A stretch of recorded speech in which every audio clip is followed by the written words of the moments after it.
Hello, my name's Ben, My name's Josh. and welcome back to FPL Graduates, and welcome back to another video where in today's video we're going to be talking through our transfer targets for Game Week 17. So let's get straight into it. Okay then, so yeah, we're going to be talking through transfer targets today. If you're in need of defensive transfer targets, then take a look at our previous video.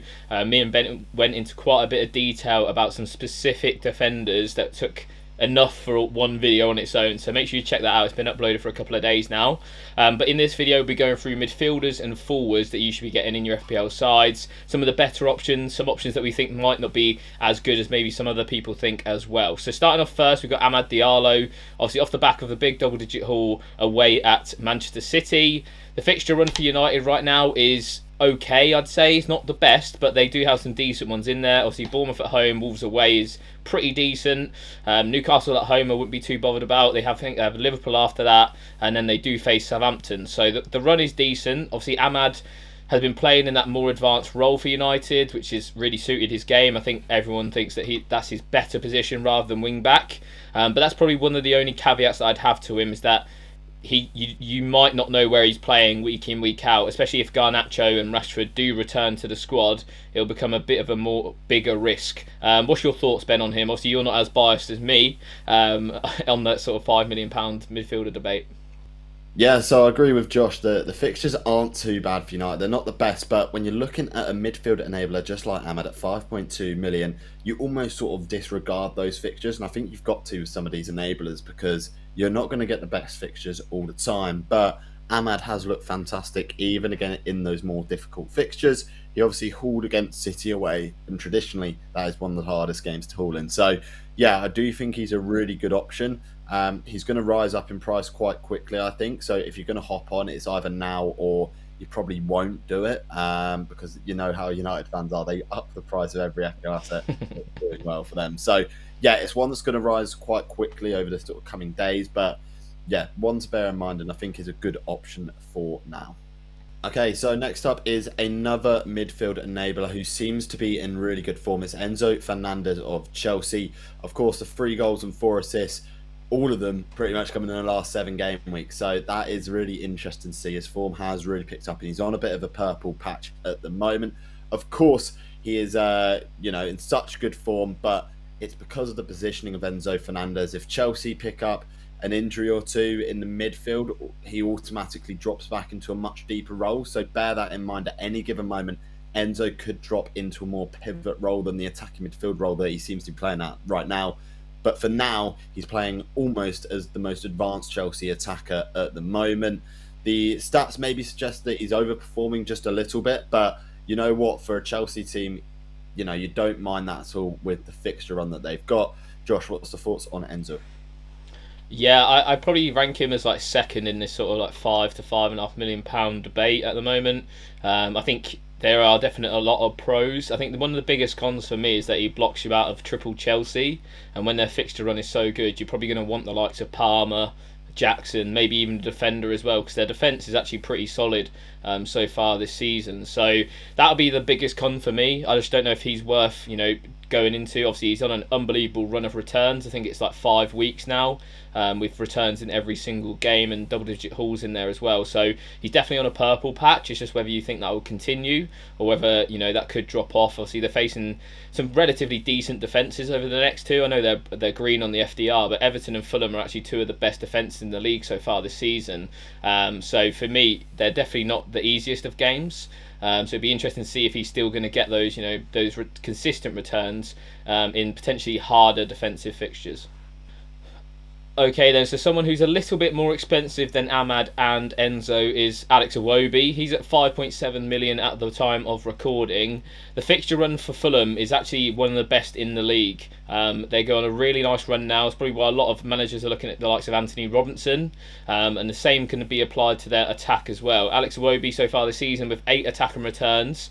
He's very consistent for minutes, as you can see, nearly 1,400 minutes on the season. It's almost the maximum that a player could have so far. Expected data, he is overperforming it just, but the assist threat is higher than the goal threat, and when I see that on a player, I tend to try and stay away from them just because in terms of midfielders, the goals are worth so much more. 5 points for a goal compared to 3 points for an assist. That's why I avoided Dwight McNeil earlier in the season. I think this could be a similar case. What's your thoughts, Ben? Would you be picking Iwobi over the likes of Ahmad or Enzo? Yeah, for goal threat, you've got to bear that in mind, and I think even you've got to bear that in mind for someone like Semenyo, who's out of form at the moment. He still can score the goals. He does have the goal threat, so yeah, I think Iwobi is not a bad pick for the sort of particularly for the fixture run. But I don't think you can rely on the returns even when he's sort of banging form and with those fixtures for Fulham, because that can turn quite quickly for Fulham. We know what they can. They can go on runs of good fixtures. They can go on runs where they don't look so good, but the big chance involvement is there in terms of an asset for 5.7 million. You can't really ask much more than the sort of 10 big chance involvements that he's had. So yeah, with the minute security, I think he's a good pick over this Christmas period, but for the longer term, it's probably one that you bring in and out of your team rather than sort of long-term security of owning him. Okay, and to go a little bit up in budget, we've got Bruno Fernandes here. As Josh alluded to a lot with the Ahmad sort of bits and pieces, the fixture run isn't bad for United, but Bruno seems to be sort of picking up some decent returns recently. Of course, penalties does help with that. He's also producing a lot of assists and maybe sort of underperforming on the goal aspect, overperforming a bit on the assist aspect, but it levels out, to be honest, where we do believe he should be on about 10 returns. 18 big chance involvement also suggests that. Minute security is there as well, and under Amorim, he could be seen sort of to be in a more advanced role in some games. That's yet to be seen because I think Amorim's just working out that best positioning for Bruno Fernandes. Josh, what's the thoughts overall there as a Manchester United fan on Bruno? Yeah, I think he's a decent pick. He's the second highest FPL point scorer in the game since Gameweek 10, when that was Van Nistelrooy's first game. So since Ten Hag's left, it's made Bruno Fernandes a pretty decent asset in FPL. Like you say, I think he's had 2 penalties in that run, so the penalties do help, but that's why we pick those penalty takers. And that's an argument to maybe pick Bruno Fernandes over someone like Amad Diallo. I think in terms of his positioning right now, he's definitely going to be playing in that further advanced role like he did against City in that 10 role. Just because Mason Mount obviously got injured against City and came off early. He's not available for the Carabao Cup, so I'd expect him to miss out this weekend as well, which would probably mean Ugarte and Mainu play in the middle. So yeah, the security for minutes is great. You know that he's probably going to play further forward as well, which obviously increases his goal threat too. So yeah, I really like him as an option. The problem is that obviously he's 8.4 million, so you're probably going to be choosing between him and the likes of maybe like a Jackson or an Isak. It's just whether you think that he can sustain those returns like we've seen in the last 6 game weeks. Okay then, so we're going to move on to the forwards now, and it's Raul Jimenez up first. We obviously spoke about Fulham's fixture run. It is really good for, I think, the next 6 to 8 game weeks for Fulham. Raul Jimenez as well, 5.5 million. I'd argue he's probably the best forward around that price point at the moment. You can't get much more for your money down at that price point. 15 big chance involvements so far in less than 1,000 minutes is pretty phenomenal, to be honest. So yeah, if you are looking for a cheap asset, he's probably the one to go for. My main concern with him, though, is that he's got not many minutes. And obviously, Muniz came off the bench and scored against Liverpool. I don't think that means that he's going to be benched straight away. But over this Christmas period, I do think we'll see probably a bit more rotation than what we have so far since Jimenez has come back into the team, and see maybe Muniz play maybe the Boxing Day game and vice versa, sort of a bit of rotation over that period. What's your thoughts, Ben, on Raul Jimenez, and would you be picking him at that price? I think at the price point there's not too much risk, but the risk is with the minutes, I think. Obviously, with Muniz being a fairly capable deputy to him, there's going to be an element of rotation over this Christmas period, where I think that, there's the option of Iwobi or someone like that with a bit more minute security might be sensible, despite how good the statistics are pointing in Raul Jimenez when he is on the pitch. So it's just a case of risk versus reward. If you want to go high risk, high reward, then Raul Jimenez is the guy to go for. But if you are wanting to negate that risk slightly and go for an alternative Fulham option, then I think that's the sort of decision that's almost been made for you based on your playstyle. Okay, so next up is Alexander Isak, and we mentioned him earlier on in the video, and he is bang in form for Newcastle. Again, sort of not had sort of all the minutes because he has had one or two injuries, but the big chance involvements in 19 is pretty ridiculous for him. He looks to be in really good form as well, and is performing to the level that we expect in terms of the XG and the statistics. The fixtures do get a little bit tougher over sort of the next 4 to 5 game weeks, but with him being in such good form, I don't think that's all the reason to sort of bring him out, and maybe a reason to bring him in. Josh, what are the overriding opinions there on Isak? Yeah, I'd argue he's probably the best forward option in FPL at the moment. His price is only going to keep rising if he keeps returning as well.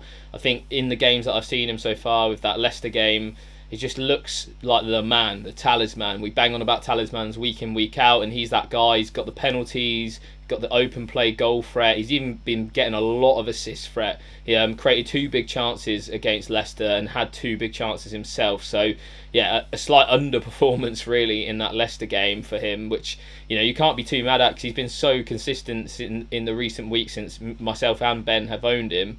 So yeah, really like him as a pick. I'd say that if you're going to own any forward in FPL, like I mentioned, it's probably going to be Isak right now. Okay then, so moving on to a slightly cheaper option in the forward positions, it's going to be Chris Wood.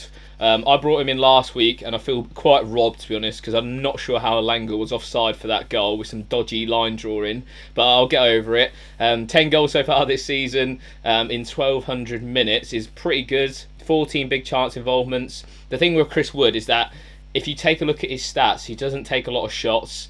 He's not involved in play too much, hence the XG being down at like only 6 for 10 goals. It's quite a big overperformance, but what he does have is a high XG per shot. So the opposite to Semenyo, where he racks up a lot of shots and creates quite a bit of XG, Chris Wood will have just big chances really for his shots. So yeah, it's interesting pick for me. I brought him in because I think he is around the best asset at that sort of price tag. If you can't get to Jackson or Isak, for me, Wood is the best option. What's your thoughts on him, Ben? Do you think the fixture run's okay?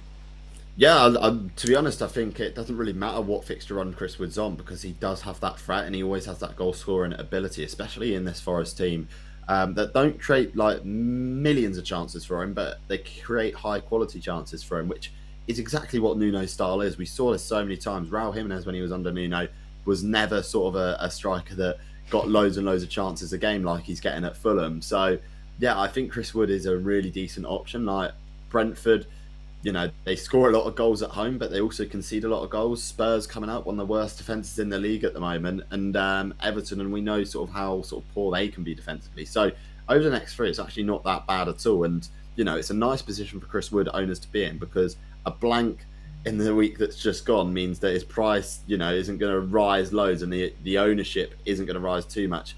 So therefore, the points gains for the next couple of weeks is going to be really good for those that do have him in their teams. Okay, so finally, it is Nicolas Jackson, one of my favourite strikers in FPL at the moment. Off the back of a 9-point haul, depends if FPL changes the bonus points again between now and the video being uploaded, because there was all sorts going on with those Chelsea bonus points. But no, he looks really good and he's performing to the levels that we expect him to in terms of expected goal involvement, especially with the goals.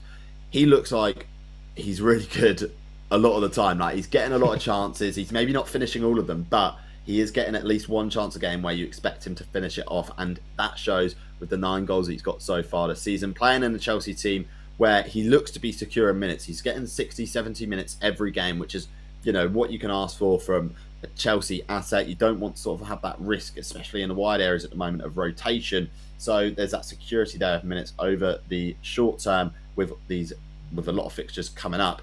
Josh, do you like Nicolas Jackson as an FPL asset as much as I do? Yeah, I really like him. I think second best forward to probably Isak, I'd say, at the moment. The fixture run for Chelsea runs deep and it is really good.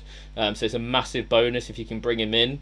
The only caveat I would say is he's still on those 4 yellows until I think it's game week 19 they have to go through, and then it sort of ups to 10 for the threshold. I think he is really aware though that he's on the 4 yellows. We obviously saw him pull down Enzo Fernández' shirt in that Spurs game. So I think he is aware of it, and unless something was to happen, I don't think he's going to be as reckless as what we sort of associate Nicolas Jackson to be in that regards.